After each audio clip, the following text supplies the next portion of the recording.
in the cities of Glasgow and Liverpool. Firmly entrenched in the local psyches, it's how allegiances are identified and families can be divided. These are cities where passions run high and fans demand heroes. He could do anything. He could do anything, Kenny.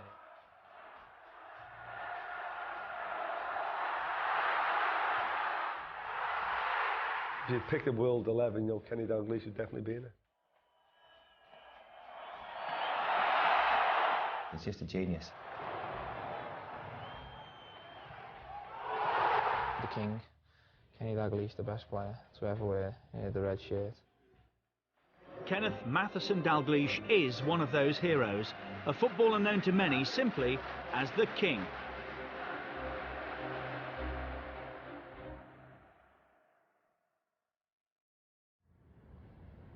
In July 2009, Liverpool Football Club welcomed back a legend.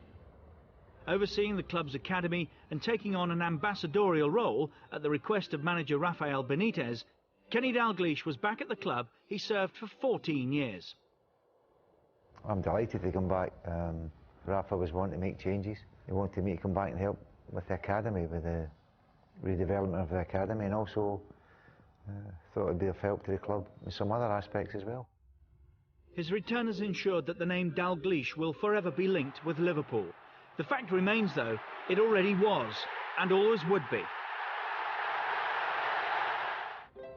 Born in Glasgow in 1951, Kenny Dalglish was raised in the Docklands of Govan, where, like thousands of other kids nationwide, football quickly became a priority. Something I always wanted to do. I enjoy going to the matches, I enjoy playing football, I enjoy kicking the ball in the back garden with my dad. Something I wouldn't say interfered with my studies, but I wouldn't have thought the marks would have got me too good a job. So just as well I had a wee bit of ambition to be a professional footballer. And I was fortunate that I got the right people at the right time came to watch me. One of those people was Sean Fallon, assistant manager to the great Jock Stein, when Glasgow Celtic became Britain's first European champions in 1967. Tremendous ability, skill, great touch on the ball, and the reading of situations was 100%. He was a boy, actually. Once you looked at him, you'd sign him straight away. Dalglish was a regular visitor to Ibrox, home of Celtic's fierce rivals Rangers. But as his reputation grew, the young Scot waited for a phone call that never came. Plenty of rumours going about, and the Rangers scouts saying I was signing for Rangers, and everybody thought I was signing for Rangers apart from myself and my dad, because we were never asked. But when Celtic came in, then my dad, who was a Rangers fan as well, said, well, if you're going to get an education in football, that's the best place to go. Celtic's captain was Billy McNeill, already a legend at the club, having lifted the European Cup that year. I remember one pre-season, suddenly this young fella came in with the rest of a group of youngsters, all talented, lots of real talented players, but this one stood out, and every one of us notices him. Celtic had unearthed another diamond, albeit one still flawed. The raw talent needed a tougher edge, but for the time being at least, would not find it at Celtic Park. He had been down in England at 2 or 3 clubs. He actually spent a month at Liverpool and came back home. We fixed him up then and placed him out to Cumbernauld Juniors, where he was playing among men there. It was an experience, and it certainly toughened you up. There was no prisoners. At the end of that season, Big Jock took the Celtic first team to Cumbernauld, and they all respected and appreciated what Jock had done in giving them Kenny. The appreciation was mutual. 37 goals brought Dalglish back to Celtic, where his education continued apace. He was not alone. Quality Street gang, they were fabulous. I mean, what a fantastic group of players they were. I mean, I'm saying that it was obvious that you could see Kenny was going to be a real star. But that was obvious about Danny McGrain, David Hay, George Connolly, Lou Macari, Paul Wilson. They were super players, they really were. It's as talented a group of youngsters as I've ever seen. They won every competition they played in, which was unique. It was only a matter of time before they're pushing the first team players. Well, it always seems as if you won everything when you look back, doesn't it? But it wasn't quite like that. We did win a few things, but we also lost as well. And I don't think there's any harm in losing. teaches you to be that bit more hungry and appreciative to win something else. Learning his trade alongside Dalglish was Danny McGrain. Brain just took in so much. I may have taken one or two things from their surroundings, but Kenny seemed to have taken in 5 or 6 or 8 or 9. But his brain, if he leads to science, will be an amazing thing to look at.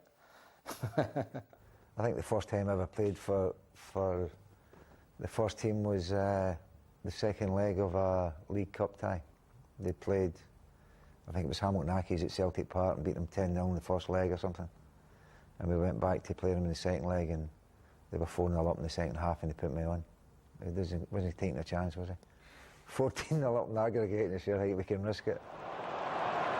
Dalglish broke into the first team as Celtic were midway through an historic run of 9 league titles in a row, and already his attitude showed wisdom beyond his years. He knew what was needed to be a top professional. And when you get a start in professional football, then you've got to take it. The start is basically what it says, only the start. It's not the end. Once you're there, then the hard work starts. But some people fail because when they get there, they think that's it. It was a golden age for the club, and Dalglish was soon at the heart of it. Kenny had this great attribute of creating space, leaving space for you to put the ball into the space, and it made it so easy. What he had was so important, was speed of thought, and that will overcome speed of movement. He had a great knack of scoring goals and just creating goals, and we took it for granted then because it was just the thing that Kenny did. He had the wee bit of genius that separated him from even the very best player. In 1977, Dalglish led Celtic to the League and Cup double, but had become restless and sought pastures new. It wasn't an easy decision to make, and I suppose some people would say it was selfish. Well, life isn't a rehearsal. You've got to do what you've got to do, and if you're ambitious, you've got to go and try somewhere else. Big Jock tried like nobody's business to keep him, but you know, Kenny, great determination, and when he thought that he was doing something that was good for him and good for his career, then he just went about and did it. He's got too good for us. He's got too good for Celtic. In a similar twist of fate, Liverpool's current hero was about to spread his own wings. Kevin Keegan's would be tough boots to fill. Liverpool fans knew it. Don't need to worry. Absolutely. No. He would be twice the player that Keegan would be. No, he was something special. We wondered how the clever Bob Paisley would replace him. Well, in fact, he replaced him with a different type of player. I didn't see myself as a direct replacement for Kevin, and I never would do. You've got to be yourself, and as yourself, you'll stand or fall by it. But there's no way that you try to be someone else. Having achieved everything he'd set out to at Celtic, Dalglish was desperate to prove himself on the European stage he'd craved so much. Liverpool had just been crowned champions of Europe for the first time, and in August 1977 they finally got their man. Kenny Dalglish signed for Liverpool for £440,000, a British transfer record. If I had a choice to pick anywhere, I'd have picked Liverpool Football Club, and I was very fortunate they came and asked. I would have taken him even had Kevin been here, so it was a bonus that we did get him when we did, but I would certainly have taken him. And look how lucky I would have been then, I might have won something then.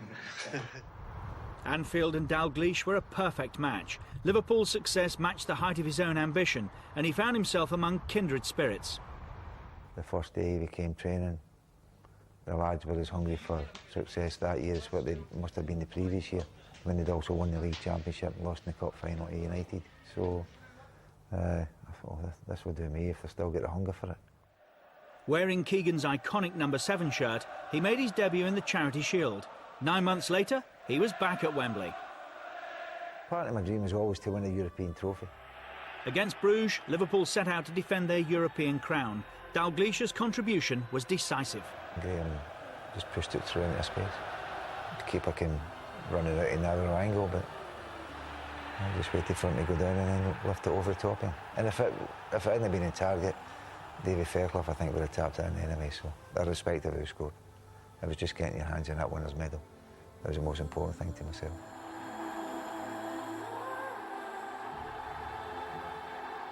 And another thing that I always wanted to do was to go around the city with a trophy. You could never do that in Glasgow even, no matter how often you won something. It was always something that I felt I'd missed out on. And to do it with a European trophy in the first year was beyond your wildest expectation. All-conquering yet always humble, it was the Liverpool way. There was no guy who thought that he was any better or more privileged than any others. The great thing was it was a team. In 1981, the team went on to reach their third European Cup final and triumphed once again, this time in Paris against Real Madrid. I remember Alan Kennedy's goal, but I don't remember too much about the afterwards. That was a good part of it. You always had a good celebration. The sad part was you couldn't remember it. Bob Paisley said in '77 in Rome, he said he never had a drink. He said he wanted to get drunk in the atmosphere and enjoy the moment and remember it. I never listened to Bob's advice.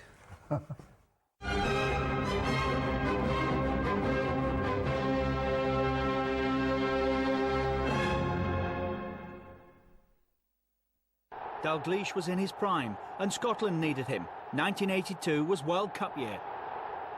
You realise your dream when you play for your country. He'd made his international debut in 1971, scoring his first goal the following year.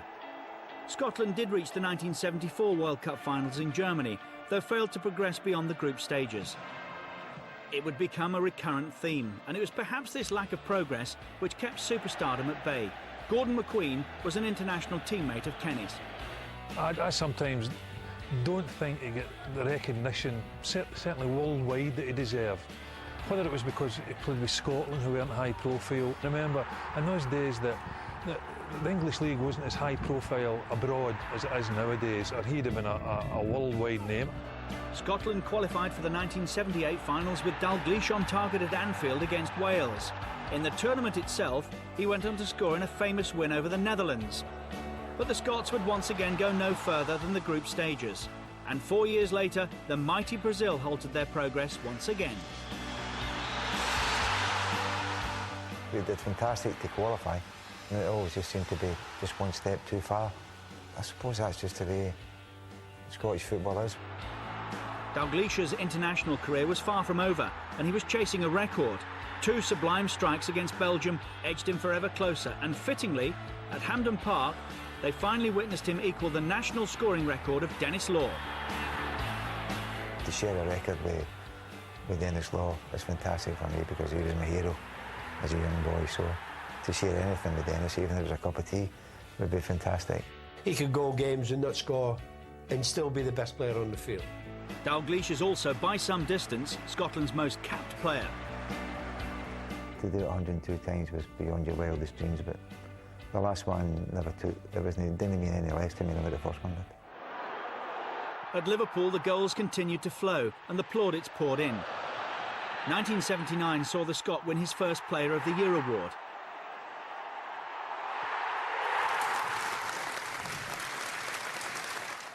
His career flourished under Bob Paisley, but for Dalglish and his manager, the biggest hurdle was the language barrier. I don't understand him. He said he's got trouble with me. Well, goes both ways. He is a bit hard to understand, I would think, in team meetings and the like, isn't he? He's a bit hard to understand. The Scot had good reason to smile. The early 80s saw the birth of what became one of the game's most fearsome attacking partnerships, albeit one with inauspicious beginnings. I didn't like Kenny when I first met him because he just like taking the mickey and all that, and as a kid, you know, you're thinking, no, does he mean it or not? But what he's doing it to try and get you into the Liverpool way where you have a laugh and a joke, and when you get to know him and all that, you know there's no malice at all in him. One of the lads off the pitch maybe, but on it, Dalglish played master to Rush's apprentice. I always remember one day when Kenny was there and he said, you just run into that space. I didn't go and he had a bit of a go at me. So I thought, next time it comes, you know, I'm going to run into that space. And I ran into space and the ball came to me and I scored a goal. And I clicked there and you see, not many people can put the ball into that space, but Kenny was one of them. and he wasn't even looking half the time. He probably underplays the part he played in the success of Liverpool Football Club. He could finish anyway. I don't think you need any manager to tell you what you're up against when you're going out to play against them. Man United won next to nothing in the era that I was with them, and simply because the Liverpool were so strong with the players that they had in particular rush, and most definitely Kenny Dalglish. Oh, he's a great player. Involved all the time and everything. He always wanted to be where the goals were, and he wanted to be in the thick of things.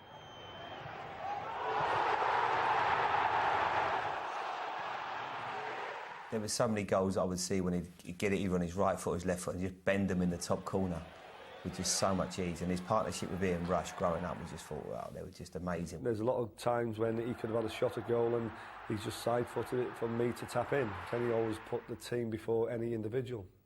Player of the Year, Kenny Dalglish. Indisputably Britain's finest player, Dalglish was named Double Footballer of the Year in 1983, though just missed out on the European prize won by Michel Platini. 12 months later, Liverpool reached their 4th European Cup final. That could arguably be as good an achievement as any of them, because we were playing Roma on their own ground. In any other round of the competition, if you score away from home, it invisibly counts double. Why did we not just give them the trophy at the end of 90 minutes and went to penalty kicks and Bruce did his famous wobbling act, and we realised we scored, we'd win the cup, and then we realised it was Alan Kennedy. And we thought, no. But to be fair, in training, he'd knocked most of his penalties in exactly the same spot, and that was us. We were off and running. Another European Cup, another tour of the city. There would even be the chance of a repeat performance a year later. But tragedy lay ahead, and it brought back painful memories. As a spectator, Dalglish narrowly missed the Ibrox disaster of 1971, having left the stadium moments before 66 people died in a stairway crash. In May 1985, he was preparing to play against Juventus in his 4th European Cup final at Brussels' Heysel Stadium. Prior to the kick-off, rival fans clashed, a wall collapsed, and 39 people were killed. The game still went ahead. Our club had gone on record to state that they didn't think the organisation outside, regards ticket checks and everything, was good enough. But obviously fell on deaf ears. And the football then became totally irrelevant. Liverpool lost their European crown that night, but the result seemed insignificant. Manager Joe Fagan stepped down immediately, and it was announced that at 34, Kenny Dalglish was the new player-manager of Liverpool Football Club.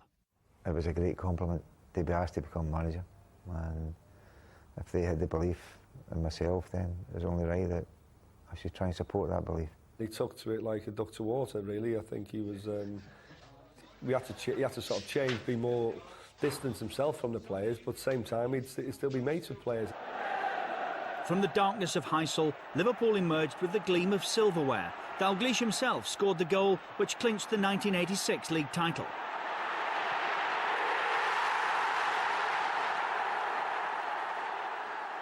There's a great picture of him in the dressing room after, you know, in his kit with his boots off. Kenny was always on his guard. He's very wary what to say, but I think that picture told, you know, of Kenny being relaxed. He said, I've done my job, I've won the league, and now I deserve a drink. The double was now a very real possibility. What seemed like the entire population of Liverpool descended en masse upon Wembley Stadium. Arch rivals Everton were the opposition, and the first all-Merseyside FA Cup final. Any vantage point would do. My abiding memory of the game is driving up in the team bus into Wembley, and the father standing there with 2 kids, must have been 6 or 7 of the kids. One decked out blue and white, one decked out red and white. And I thought that's the way it should be. Everton had finished 2 points behind Liverpool in the League Championship and were determined to spoil their party. Kenny didn't say too much because he was playing. He didn't have a goal or anything. He basically just said, listen, you haven't played and you're only 1-0 down. Imagine what's going to happen when you do start playing. You know, try and give us a confidence to go out there and play our normal game. And that's what we've done in the second half. Team's got the equaliser where we knew we were going to win.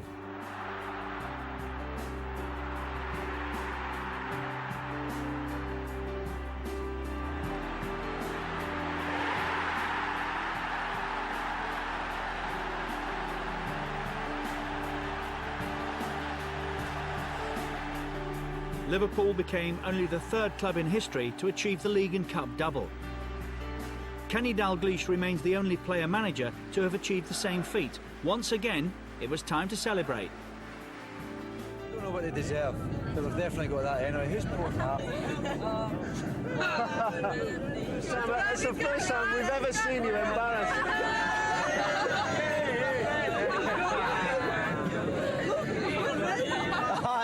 It's a glow of you. The Scots' achievements led to the freedom of his native city, but the hunger for success remained unabated. He continued to develop the Liverpool side, and the late 80s saw what many regard as one of their finest ever teams. Central to that lineup was John Barnes.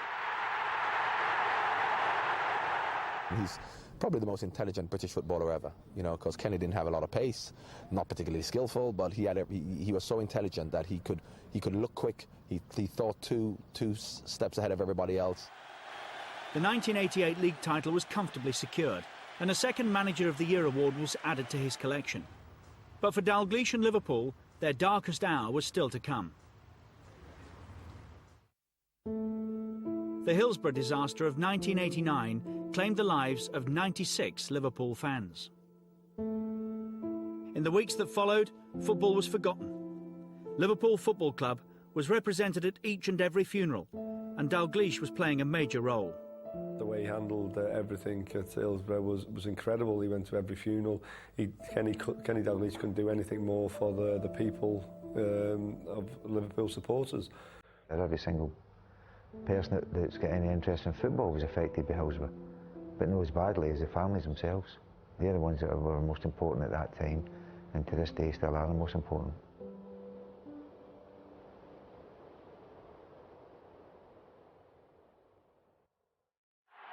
Fittingly, Liverpool went on to win the FA Cup that season.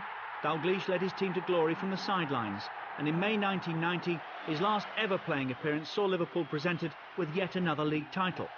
9 months later, though, Dalglish resigned.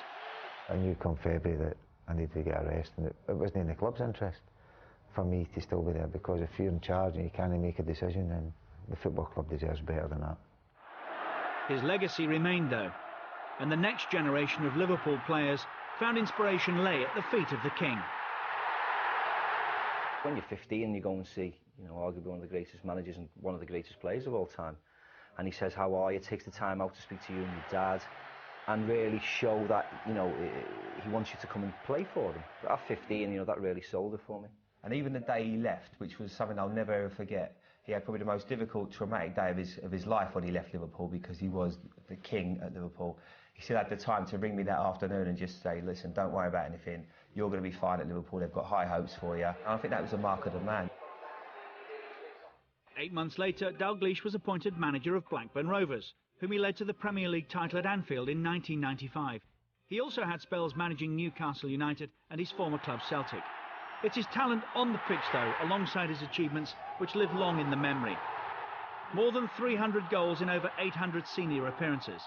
The first player to score 100 league goals in both Scotland and England. Scotland's most capped player and joint record goalscorer. More than 30 team and individual honours speak volumes for his abilities. And in a recent poll on the club's website, he was voted by the fans as the greatest player in the history of Liverpool Football Club. It's acknowledged now, he's King Kenny. So he's part of royalty, really. I'm just thankful that I played with him and grew up with him.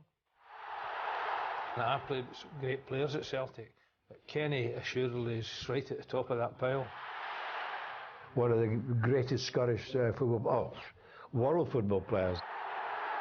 He was the #1 Liverpool player of all time, so therefore, in my opinion, the #1 British player of all time. You got Diego Maradona, Michel Platini, and I think Kenny Dalglish is in that category. I've been fortunate that I've played with him for some great clubs and worked with him for some great clubs, and made for some great success. And I think the success would been all the sweeter because of the disappointment. So if I was to change some things, it would have been something out with the control of the football or what's happened on the football pitch. And that would have been Heysel and Hillsborough. And that's the only two things I would change.